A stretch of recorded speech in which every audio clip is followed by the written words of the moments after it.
তারেক জিয়াকে ক্ষমতায় বসানোর জন্য, বিএনপিকে বারবার ক্ষমতায় আনার জন্য।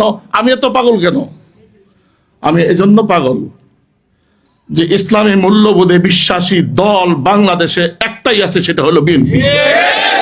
যারা কোরআন হাদিসের বিরুদ্ধে, কোরআন সুন্নাহর বিরুদ্ধে কোন আইন করবে না ঘোষণা দিয়ে দিয়েছে নির্বাচনের আগেই, সেই দলটার নাম বিএনপি।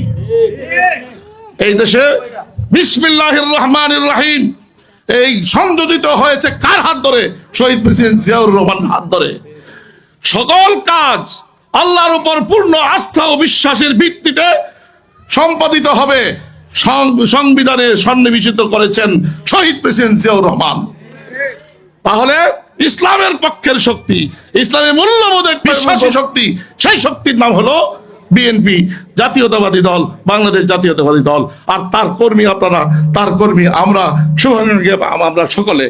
তাহলে বিএনপিকে যারা বিশ্বাস করে, যারা ম্যাডাম খালেদা জিয়াকে বিশ্বাস করেন, তার আদর্শকে বিশ্বাস করেন, যারা শহীদ প্রেসিডেন্ট জিয়াউর রহমানকে ভালোবাসেন, তার আদর্শকে ভালোবাসেন, আমি তো ভালোবাসি, আপনারা ভালোবাসেন কিনা?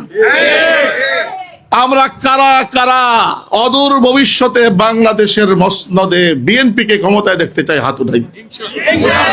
আমরা কারা কারা অতি কয়েকদিন পরে ইনশাআল্লাহ তারেক রহমানকে এই দেশের প্রাইম মিনিস্টার হিসেবে দেখতে চাই? তারাও হাত উঠাই।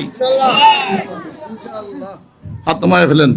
ইনশাআল্লাহ আমরা 12 তারিখে এমন বিপ্লব ঘটাবো, ভোটের বিপ্লব, যেই বিপ্লবে রক্তপাত নাই, লাঠালাঠি নাই, মারামারি নাই, আছে শুধু কি আনন্দ, সিল মারা। আমি আপনার সন্তান, আপনারই ভাই।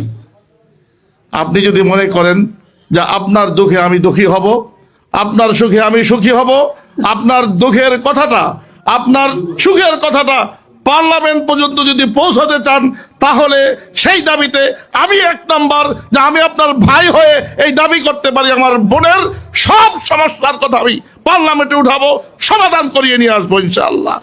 ইনশাআল্লাহ, ইনশাআল্লাহ, ইনশাআল্লাহ 3 বার বললাম।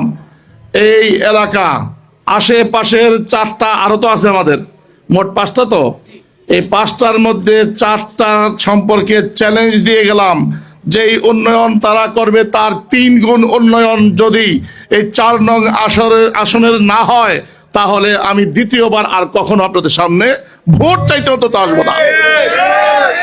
এর কারণ আমার চাওয়া পাওয়া নাই, আলহামদুলিল্লাহ। আমার বাড়ি গাড়ি আল্লাহ দিছেন, সম্মান আমাকে আল্লাহ দিছেন, অনেক বড় প্রতিষ্ঠানের আমি প্রিন্সিপাল, আলহামদুলিল্লাহ। এগুলো আপনাদের দোয়ায় হয়েছে।